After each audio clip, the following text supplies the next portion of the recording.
మహాలక్ష్మి నివాస స్థానాలు. సర్వ సంపదలకు అధినేత్రి అయిన శ్రీ మహాలక్ష్మి యొక్క కరుణా కటాక్ష వీక్షణల కోసం ఎదురు చూడని వాళ్ళు ఎవరు ఉండరు. ఆమె దృష్టి మన మీద పడడం కోసం మనం ఎన్నో పూజలు వ్రతాలు చేస్తూ ఉంటాము. కానీ శ్రీ లక్ష్మీదేవి యొక్క నివాస స్థానాలు, ఆమె ప్రీతి కొరకు ఏమి చేయాలి అనేది మనం సూక్ష్మంగా తెలుసుకుందాము. పూజలు వ్రతాలు చేయలేని వాళ్ళు జీవన విధానంలో కొద్ది మార్పులు చేసుకోవడం ద్వారా లక్ష్మి అనుగ్రహాన్ని పొందవచ్చు. సింహద్వారం గడప. గడప దగ్గర చెప్పులు చిందరవందరగా పడేయకూడదు. గడప లక్ష్మి స్వరూపం కనుక గడప తొక్కి ఇంట్లోకి రావడం, గడప మీద కాలు వేయడం, గడపకు అటు ఇటు చెరోకాలు వేసి నుంచోవడం వంటి పనులు చేయకూడదు. పసుపు కుంకుమ ఉన్న గడపలో లక్ష్మీదేవికి ఆహ్వానం పలుకుతాయి.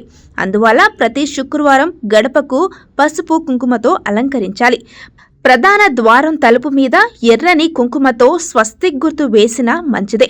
శుచి శుభ్రత ఉన్న ఇల్లు లక్ష్మీదేవికి ఆలవాలం కనుక ఇంట్లోని పనికిరాని వస్తువులు, విరిగిపోయిన చెడిపోయిన వస్తువులు ఎప్పటికప్పుడు బయటపడేయాలి.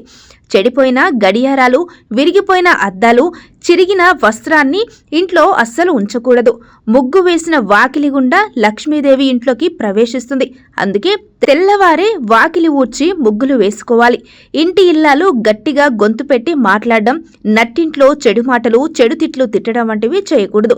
ఎక్కడైతే భార్యాభర్తలు నిరంతరం కొట్టుకుంటారో, ఏ ఇంట్లో ఇల్లాలు ఎప్పుడు అసంతృప్తిగా ఉంటుందో ఆ ఇంట్లో లక్ష్మీదేవి ప్రవేశించదు. అబద్ధాలు చెప్పేవాళ్ళు, ఇరు సంధ్యలలో భుజించేవారు, నిద్రలేని వారు, బద్ధకస్తులు ఎక్కడ ఉంటారో అక్కడ లక్ష్మీదేవి ఉండదు. ఇరు సంధ్యలలో దీపారాధన చేసే ఇంట్లో లక్ష్మీదేవి కొలువై ఉంటుంది.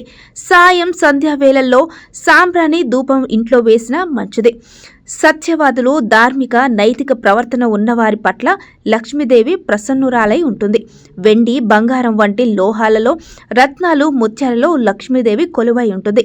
అతిగా మాట్లాడేవారు, గురువులను పెద్దలను అగౌరవపరిచేవారు, అతి నిద్రలోహులు, అపరిశుభ్రంగా ఉండేవారు ఉన్న చోట లక్ష్మీదేవి ఉండదు.